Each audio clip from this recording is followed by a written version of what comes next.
प्रसन्न करके आज तक देवराज का आह्वान बहुतों ने किया,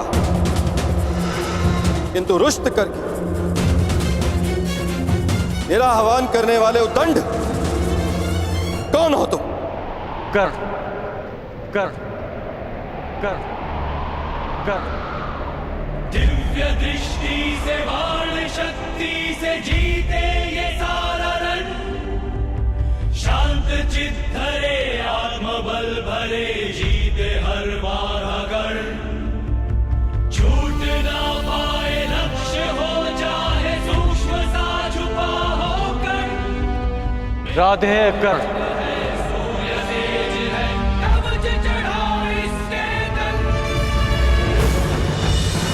आह्वान करने के केवल दो ही कारण होते हैं, भक्ति के लिए या चुनौती के लिए।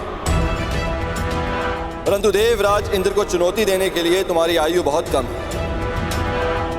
और तुम्हारी उदंडता देख तुम्हें भक्त समझना कठिन।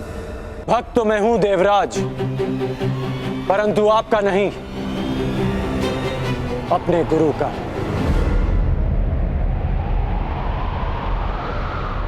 मैं यहां आपको चुनौती देने आया हूं।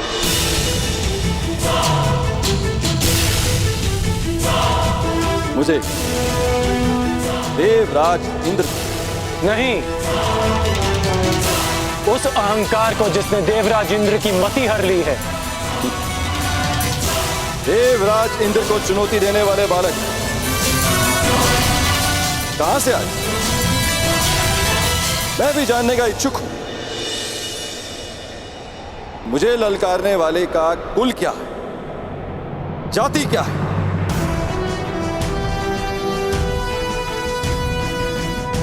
ज्ञानियों की आयु नहीं देखी जाती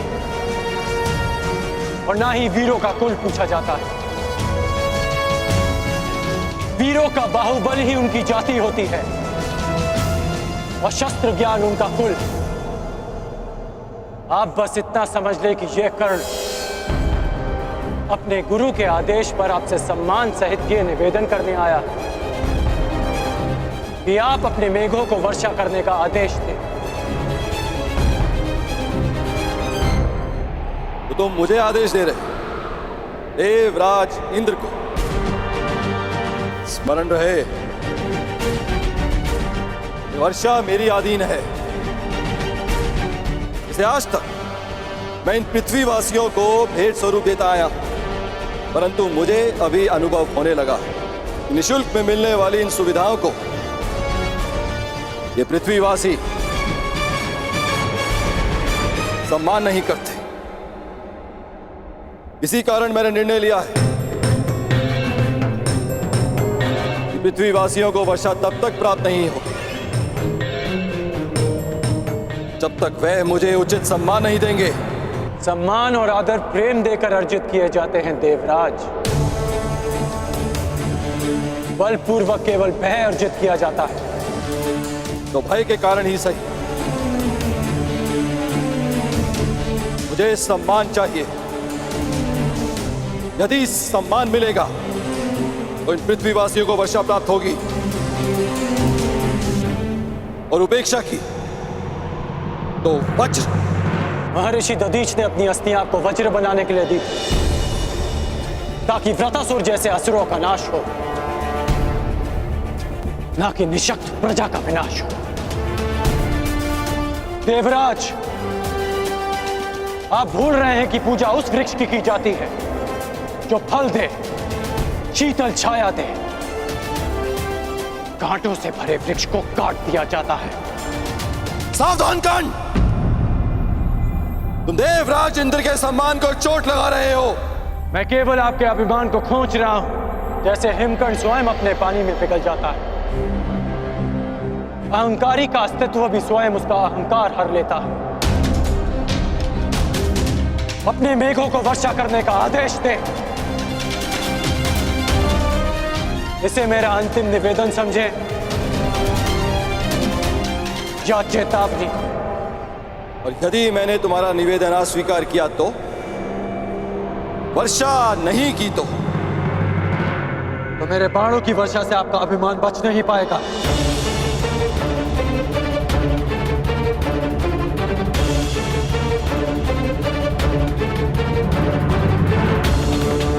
अज्ञानी बालक,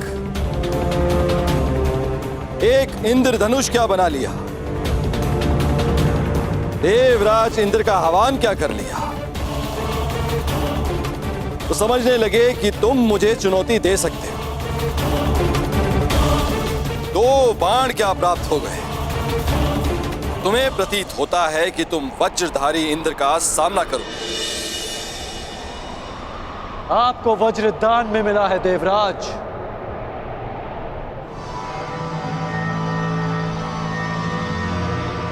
पर मैंने अपने अस्त्र परिश्रम और साधना करके अर्जित किए हैं। बस उद्दंड बस।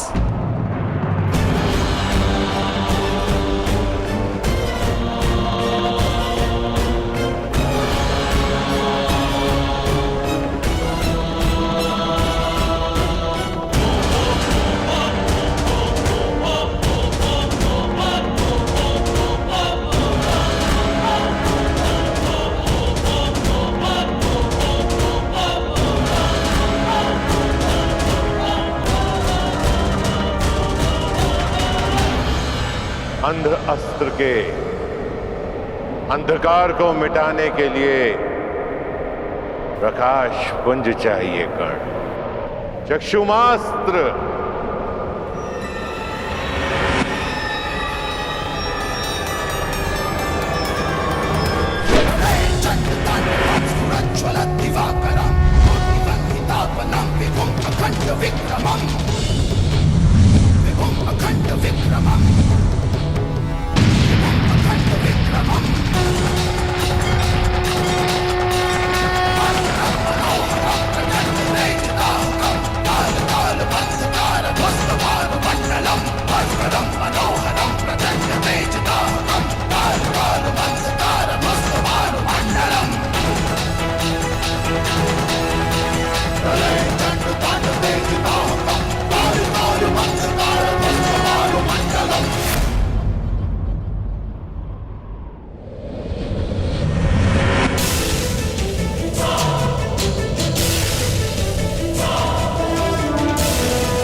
मेरे अस्त्रों को निष्क्रिय करने वाला मनुष्य ये है।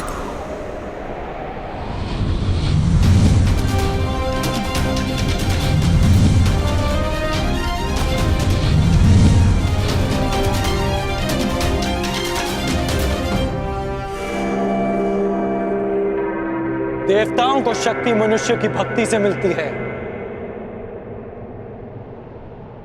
और जब देवता अहंकारी हो जाए तो मनुष्य को विरोध में खड़ा होना ही पड़ता है। और आज ये मनुष्य देवराज इंद्र पर ही इंद्रास्त्र का प्रयोग करेगा।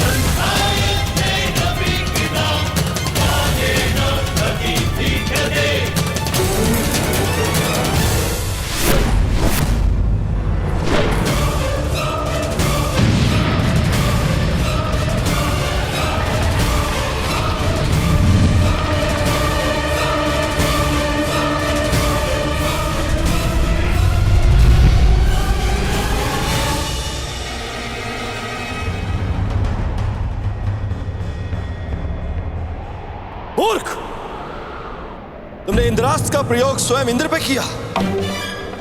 क्या तुम्हें स्मरण नहीं है कि मुझे अमरत्व मिला हुआ है, कि देव मर नहीं सकते। सुना तो मैंने भी है कि देव अमर होते हैं, तो सोचा क्यों ना आज इस कहानी की परीक्षा कर लें। आप अमर हैं इंद्र, मर नहीं सकते, लेकिन अमर होने के भी अपने दुख होते हैं। अनंत काल तक पीड़ा भोगना उनमें से एक है। बस कर्ण बस, अब तेरा नाश निश्चित है। मेरे वज्र के प्रहार के लिए सज्ज हो जा।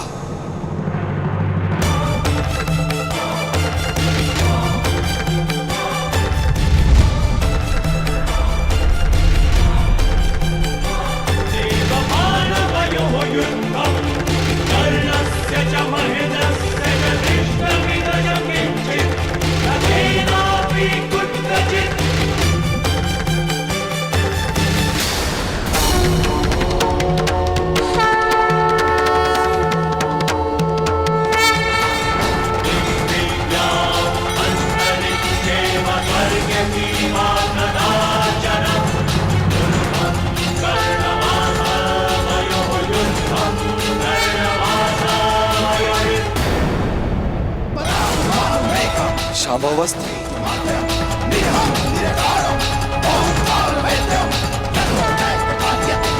महादेव शिव शंभू का दिव्य अस्त्र नहीं, मैं इस पर वज्र से प्रहार कर कर महादेव को रुष्ट नहीं कर सकता।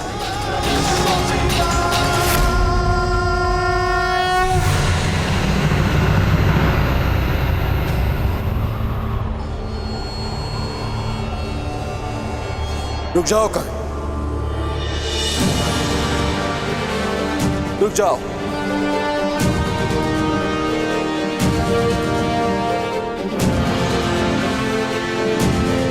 मैं अपनी पराजय स्वीकार करता हूं।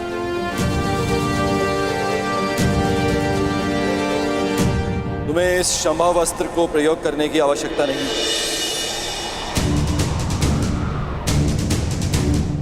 गंगा पुत्र भीष्म और आचार्य द्रोण के अतिरिक्त मैंने किसी धनुर्धारी में इतनी मेधा नहीं देखी, इतना बल नहीं देखा।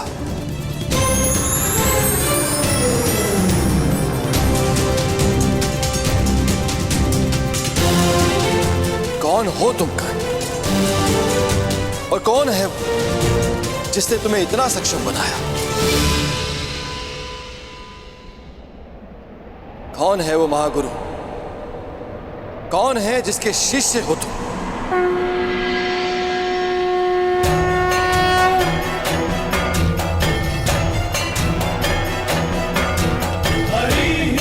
वही जिसने गंगा पुत्र भीष्म और द्रोण को शिक्षा दी थी। प्रभु परशुराम आप? कर्ण, तुमने बताया क्यों नहीं कि तुम प्रभु परशुराम के शिष्य हो? क्योंकि आपके अहंकार ने आपको यह प्रश्न पूछने ही नहीं दिया। प्रभु, मैं अपनी इस उदंडता के लिए क्षमा चाहता हूं।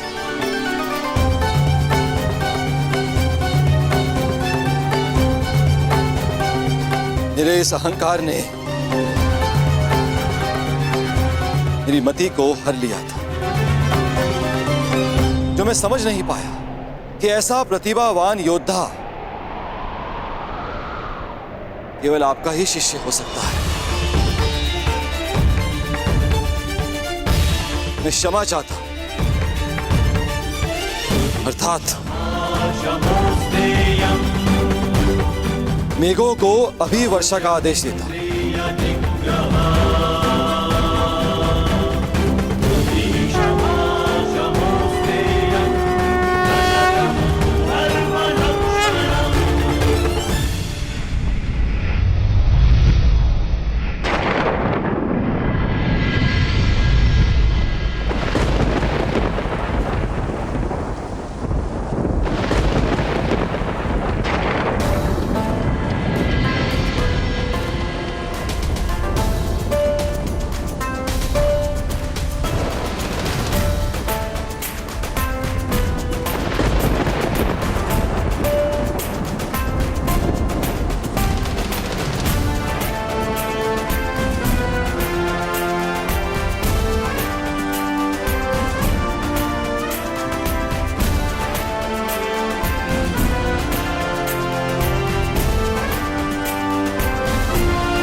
तुम्हें चुनकर मैंने भूल नहीं की है कर्ण।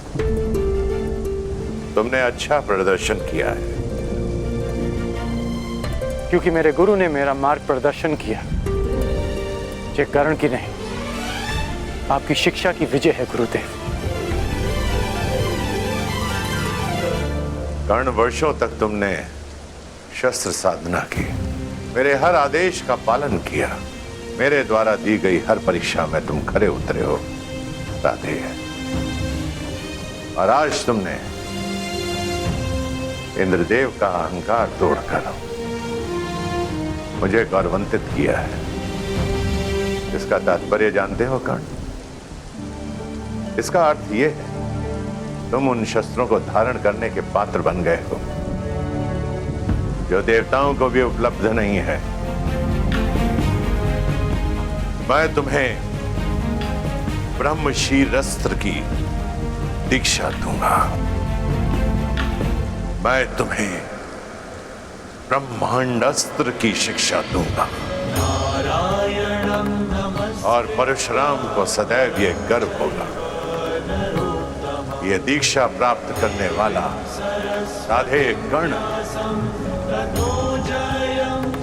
परशुराम का प्रतिबिंब है।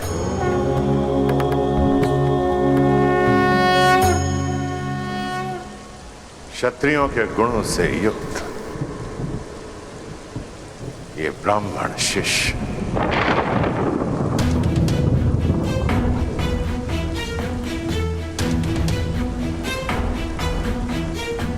इतने वर्षों में असंख्य बार तुमने मुझे मेरी युवा अवस्था का स्मरण कराया। और आज इन मेधों को,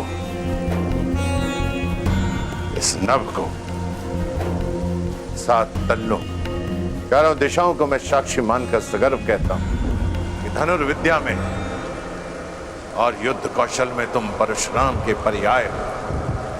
महादेव के अतिरिक्त तुमसे श्रेष्ठ धनुर्धर कोई नहीं है इस संसार में।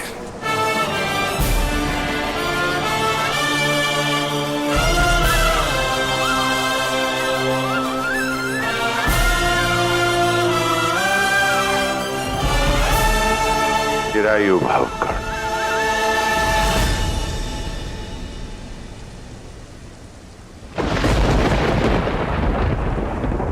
कर्ण, कर्ण, कर्ण,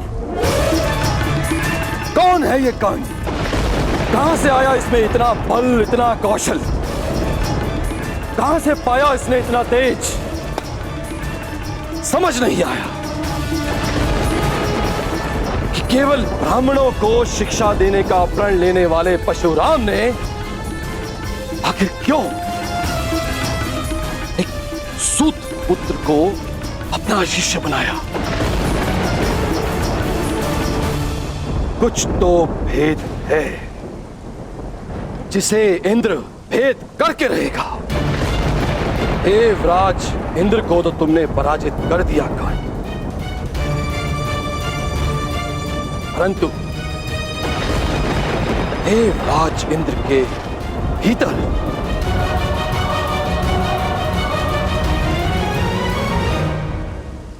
तुमने अपने महाशत्रु को भी जन्म दे दिया। तुम्हारे विनाश तक तुम्हारा पीछा नहीं छोड़ूंगा कर्ण।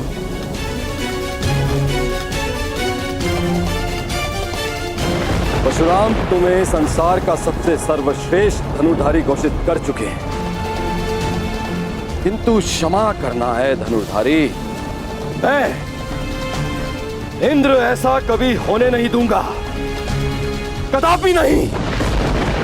इस संसार का सबसे सर्वश्रेष्ठ, सबसे महान धनुर्धारी केवल वही होगा जिसमें देवराज इंद्र का बल होगा। देवराज इंद्र के वज्र का तेज,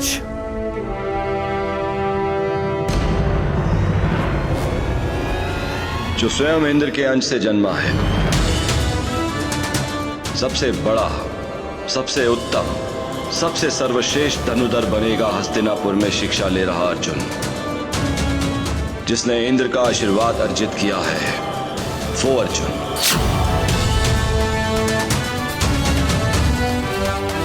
तुम जैसा धनुर्धर ना कभी जन्मा था,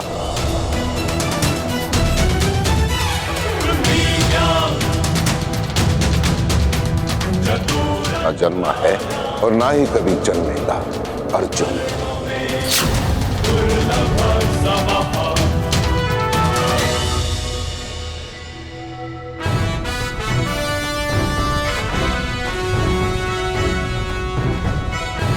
तुमसे श्रेष्ठ धनुर्धर कोई नहीं है इस संसार में। चिरायु भव कर्ण।